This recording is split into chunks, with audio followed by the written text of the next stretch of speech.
Hello, my friend, and welcome back to the SWRA podcast, where aging, wellness, and wisdom intersect.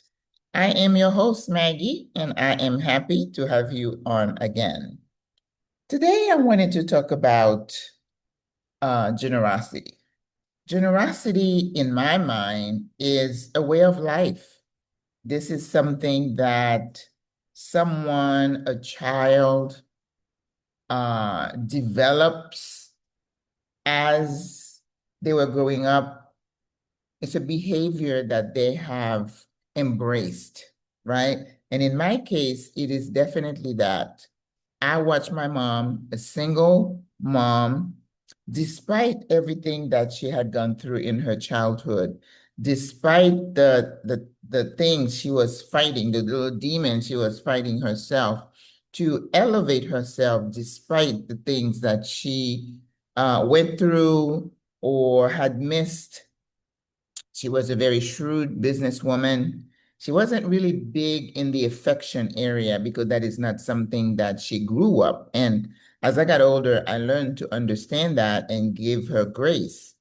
But what she did model for me every single day was her sense of generosity. And as I said, I realize now that my mother was very wise, in her own way.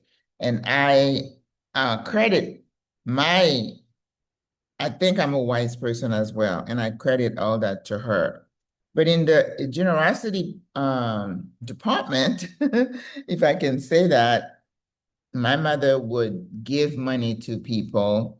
She would, and I was telling a friend of mine, Sundays at my house, and my mom was a single woman. As she was getting older, even when she was younger, there was always plenty of food in my house. Now, it wasn't like the Sunday dinner type of model like the African American in the South did in the States, because we did have some family, but the intent wasn't for family to break bread together.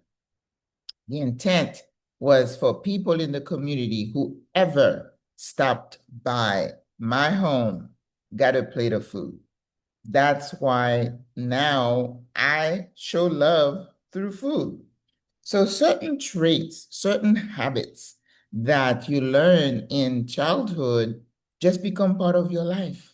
And my daughter would say to me, she said, "Mom, you're so generous." And I'm like, "Well, I learned it from my mom." So this is one thing I can say I'm going to pass on, and hopefully she'll pass it on to her family. But the opposite of somebody being generous, when you're generous with your money. That doesn't mean you give your money away. Like my mother used to say, if a friend, someone asks to borrow $50, if you have 20, give that person the 50 and you're going to, the 20, and you're going to save the relationship. She was so right. Because I've lost a couple of friends over them, borrowing money and then disappearing because they didn't want to pay it back. My mother was so wise. So you're generous with your time, your money, your talent, right?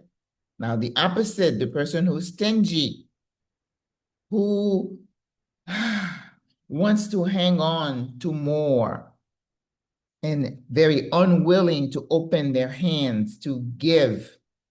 And the principle that says, give and it shall be given unto you, pressed down. It is a true principle. It is not just a religious principle, it is a life principle. I firmly believe that if you are generous, the universe will bless you in ways that you're not even aware of. And it's not necessarily in terms of money. I believe the blessings of generosity are so varied. It could be in terms of your family, the well-being of your family, your well-being, your health, your peace of mind. All those are benefits of generosity. So sis, as you go out today, don't hold on to anything too tight. I've always said, I don't want to hang on to money tight. I don't want to hang on to possessions tightly. I don't want to hang on to my children too tight because God is just allowing me to have them for a moment. That's why if you're a good parent, you're going to allow your kids to grow on their own. You're going to release them. So generosity is a mindset.